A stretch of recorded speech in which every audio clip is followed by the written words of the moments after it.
नमस्कार, मैं कमलेश कबीर आपका एक बार फिर स्वागत करता हूं इस नए एपिसोड में। शिक्षा शेरनी के दूध की तरह होती है और ये बात किसने बोली आप सबको पता चल गया होगा। अवध ओझा। शिक्षक पैसे से, लेकिन इस वक्त राजनीति में अपना कैरियर तलाश कर रहे हैं, किस्मत आजमा रहे हैं। और किस्मत ऐसी, आप देखिए, दुर्भाग्य से कहिए या संयोगवश कहिए, महत्वाकांक्षाएं ऐसी हुई कि आज किस्मत, और कई बार जो है वो किस्मत भी ऐसी होती है कि व्यक्ति को वहां ले जाती है जहां लेके नहीं जाना चाहिए। और जब मैं ऐसा कहता हूं तो मैं ऐसा क्यों कह रहा हूं? इस देश को एक सपना दिखाया गया था कि राजनीति को स्वच्छ करेंगे, और इस पूरे देश की जनता ने उसको स्वीकार किया, शर्माते रखा। और 10 साल में आज जनता के माथे पर वो चढ़ा हुआ भूत उतर गया और उनको लग गया कि जो ये बात कर रहा था वो सबसे ज्यादा भ्रष्टाचारी निकला। और असर आप देखिए कि आज जब पीके ये कहता है जन सुराज निकाल के कि वो बिहार की राजनीति बदल देगा, तो लोग उसकी तुलना अरविंद केजरीवाल से करने लग जाते हैं और उदाहरण दिया जाता है कि कहीं ये राजनीति का दूसरा केजरीवाल तो नहीं बन जाएगा। अब ऐसी स्थिति में जब हम बात करते हैं अवध ओझा की क्यों जरूरी है, आज विधानसभा चुनाव चल रहा है, इस वक्त प्रक्रिया चल रही है, वोट पड़ रहे हैं। अब सबको जो है वो ये जल्दी पड़ी है कि सब लोग अपना अपना ओपिनियन पोल दे, अनुमान लगाएं कि कौन पार्टी कितनी सीटें जीत रही है। लेकिन वो सच्चाई से परे एक आकलन होता है, एक अपना अनुभव होता है। और अनुभव इस वक्त दो धड़ों में बटा हुआ है। एक जो एग्जैक्ट सीटों के हिसाब से, मुद्दों के हिसाब से सारा कुछ जो है वो तुलनात्मक दृष्टि से अपने दिमाग में रखकर जो है वो एक आकलन करते हैं। और दूसरा होता है कि जो पार्टी उनको विज्ञापन देती है, मोटा पैसा देती है, उनके फेवर में किस तरीके से लोगों को इन्फ्लुएंस किया जाए, भ्रमित किया जाए कि ये पार्टी जी बहुत आगे चल रही है। तो ये जो है वो दूसरा हिस्सा होता है उसका।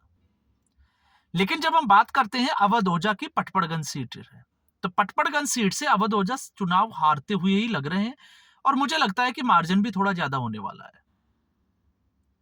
अब अपने आप अवध ओझा जो है वो खुद के लिए और पार्टी दोनों के लिए इस बार जो है वो बोझा साबित होंगे। क्यों होंगे? क्योंकि अगर पटपड़गंज से आम आदमी पार्टी जीत रही होती तो मनीष सिसोदिया, अब मनीष सिसोदिया यहाँ पे इसलिए इंपॉर्टेंट हो जाते हैं क्योंकि मनीष सिसोदिया के नाम पर अरविंद केजरीवाल जो है वो तुलना भगत सिंह से करते हैं, शिक्षा में क्रांति की बात करते हैं।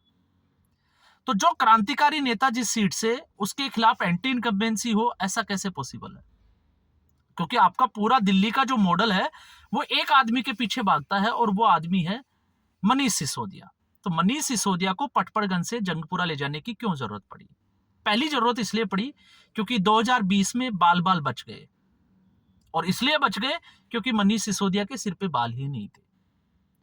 अब वो आ गए जंगपुरा, मार्जिन 3000 के आसपास था हार जीत का, और ऐसी स्थिति में आम आदमी पार्टी को पता था कि मनीष सिसोदिया कहीं चुनाव नहीं हार जाए। और दूसरा, हो सकता है अरविंद केजरीवाल के दिमाग में हो कि मनीष सिसोदिया को निपटाना कैसे है, इसलिए एक मैसेज देने की जरूरत हो कि पटपड़गंज से मनीष सिसोदिया नहीं जीत सकते थे, इसलिए जंगपुरा में उन्होंने एक ऐसी जंग में डाला जहां पर त्रिकोणीय मुकाबला है फरहाद सूरी के साथ में। अब जब हम इसकी बात करते हैं तो फिर जरूरी हो जाता है शिक्षा के, क्योंकि अवध ओझा और मनीष सिसोदिया एक अपने आप को जो है वो शिक्षा में क्रांति लाने वाला कि वो लेकर आएगा, और एक जो है वो दिल्ली में ला चुका। तो 2025 से पहले का शिक्षा का मॉडल और 2025 के बाद का शिक्षा का मॉडल। तो 2025 के शिक्षा का मॉडल क्या था? अरविंद केजरीवाल अपने आप को जो है वो एक आईटी पास चीफ मिनिस्टर बताता है और पूरे देश में एक ये मैसेज देने की कोशिश करता है कि दिल्ली का जो मुख्यमंत्री है वो बहुत पढ़ा लिखा है और मुख्यमंत्री और प्रधानमंत्री पढ़े लिखे व्यक्ति को होना चाहिए। इशारा होता है नरेंद्र मोदी की तरफ। और आपने देखा होगा विधानसभा का विशेष सत्र इसीलिए बुलाया जाता है क्योंकि उस पटल के ऊपर जिस तरीके से नरेंद्र मोदी को कटघरे में खड़ा किया जाता है। तो दिल्ली का पैसा सिर्फ इसलिए बहाया जाता है कि एक अनपढ़ चौथी पास राजा की कहानी सुनानी होती है। तो जब हम डेप्थ में जाते हैं और आम आदमी पार्टी का रिसर्च करते हैं तो अरविंद केजरीवाल ने, दिल्ली तो बहुत छोटा सा है, पंजाब एक पूर्ण राज्य है जिसमें कितना पढ़ा लिखा प्रधानमंत्री दिया है। क्यों सार्वजनिक नहीं करते कि भगवंत मान कितना पढ़ा लिखा है? तो ये आम आदमी पार्टी की सच्चाई है। लेकिन उससे भी ज्यादा सच्चाई की बात यह है, आपको हैरानी होगी, मनीष सिसोदिया खुद कितना पढ़ा लिखा है। मनीष सिसोदिया 12th पास एक व्यक्ति है जिसने सिर्फ और सिर्फ जर्नलिज्म में एक डिप्लोमा कर रखा है। इसके अलावा मनीष सिसोदिया की कोई अचीवमेंट है तो मुझे लगता है कि आप उसके विकिपीडिया, ऑटोबायोग्राफी, फेसबुक, जहां मर्जी आप इलेक्शन कमीशन का जो सबमिशन ऑर्डर होता है, आप हर जगह जाके जो है वो चेक करें कि मनीष सिसोदिया कितना पढ़ा लिखा है।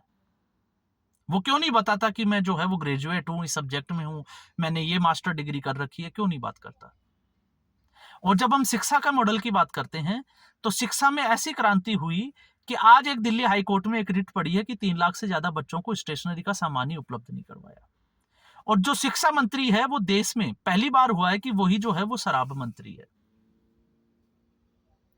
तो ये है अरविंद केजरीवाल के 2025 का शिक्षा में क्रांति का मॉडल। अब आते हैं हम भावी मॉडल की बात करते हैं। तो भावी मॉडल जो है वो अब तक ये कहता था कि शिक्षा जो है वो शेरनी का दूध है, जो पिएगा वो दहाड़ेगा। अब वो कितना दाढ़ रहा है हम उसी की बात करते हैं। हमने पहले भी एक वीडियो में बात की थी।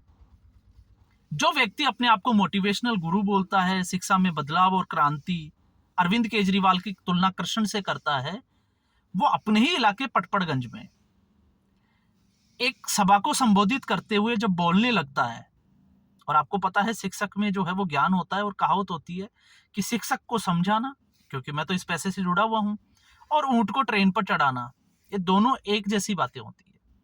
क्योंकि वो मानता ही नहीं है, उनको लगता है कि मेरे पढ़ाए हुए जो है वो आज बड़े बड़े पोस्टों पे चले गए, इसलिए मैं तो जो है वो एक समाज में बदलाव लेके आ रहा हूं, फिर चाहे वो बात कैसी भी करे।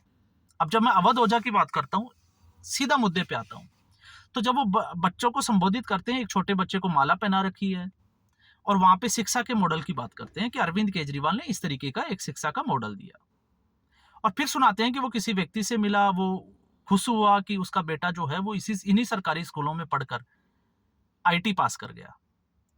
तो फिर आप 2000 से पहले, आज से 25 साल पहले जितने भी जो अफसर वगैरह बने वो तो सरकारी स्कूलों से ही बने, क्योंकि उस वक्त तो प्राइवेट स्कूलों का प्रचलन ही नहीं था। तो फिर इस हिसाब से तो जिस कांग्रेस पार्टी को आम आदमी पार्टी पानी पी पी कर कोसती थी, फिर तो देश का भविष्य बनाने में है ही कांग्रेस पार्टी का हाथ। आप सोच के देखिए, फिर कांग्रेस पार्टी गलत कैसे हो सकती है। और फिर वो शिक्षा में क्रांति के बाद में आते हैं कि इस वक्त पार्टियां जो है वो दिल्ली में दारू बांट रही है। शराब नहीं बोल रहे, वो दारू की बात कर रहे हैं। और दारू बटेगी तो घर बर्बाद हो जाएंगे। वो इतना बोलते हैं कि उनके साथ वाला व्यक्ति बोलता है कि अब आगे बढ़िए। मतलब आप दारू के ऊपर बात मत करिए, दारू के ऊपर बात करोगे तो फिर लोगों के जहन में वही शराब घोटाला आ जाता है। और जिसकी ये बात करते हैं कि घर बर्बाद हो जाएंगे, तो फिर अरविंद केजरीवाल का कौन सा मॉडल था जिसमें एक शराब की बोतल के साथ दूसरा शराब की बोतल फ्री दी जाती थी। इसका मतलब आप दिल्ली की जनता को बेवकूफ बना रहे थे, बर्बाद कर रहे थे।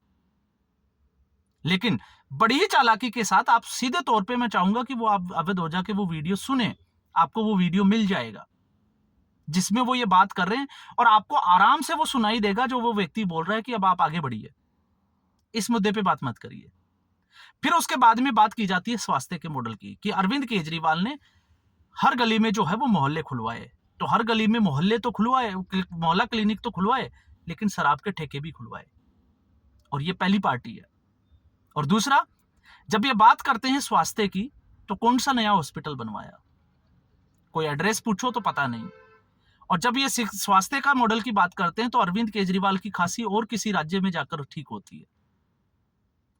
राघव चड्ढा का ऑपरेशन जो है वो देश के बाहर होता है, तो क्यों नहीं होता इन अस्पतालों में। और जब ये कहते हैं कि मोहल्ला क्लिनिक में फ्री दवाई दी जाती है, और अरविंद केजरीवाल जो है वो संजीवनी योजना लेके आए हैं, जिससे, और वो इसलिए क्योंकि लोग बीमारी से कम और खर्चे से ज्यादा मरते हैं।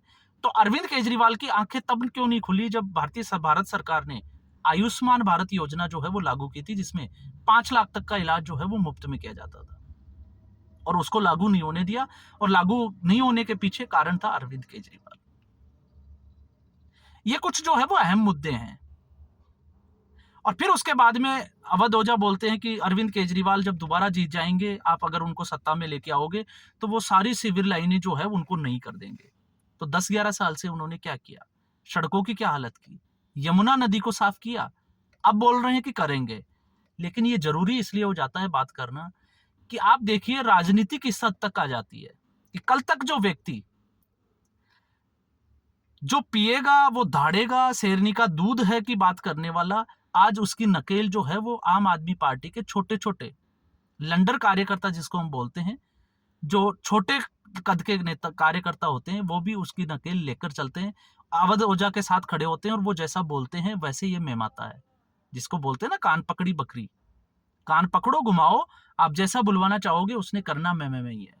तो अवध ओझा बहुत जल्दी, और आप देखो कितना जल्दी राजनीति का रंग चढ़ा है कि ये जो है वो मिमियाने लगा है। तो क्यों नहीं खुल के बात की, क्यों उसको टोका गया? तो ये है अरविंद केजरीवाल के शिक्षा का अगला मॉडल, जिसको अगर आप बोझा सर कहोगे तो इसमें कतई गलत नहीं है, क्योंकि ऐसे शिक्षक जो है वो अपनी राजनीतिक महत्वाकांक्षा के लिए बच्चों के भविष्य के साथ खिलवाड़ कर सकते हैं और करते हुए दिखाई भी दे रहे हैं। तो आज के एपिसोड में बस इतना ही। उम्मीद करूंगा ये वीडियो एपिसोड आपको पसंद आया होगा। वीडियो को लाइक करें, शेयर करें, चैनल जरूर सब्सक्राइब करें। धन्यवाद।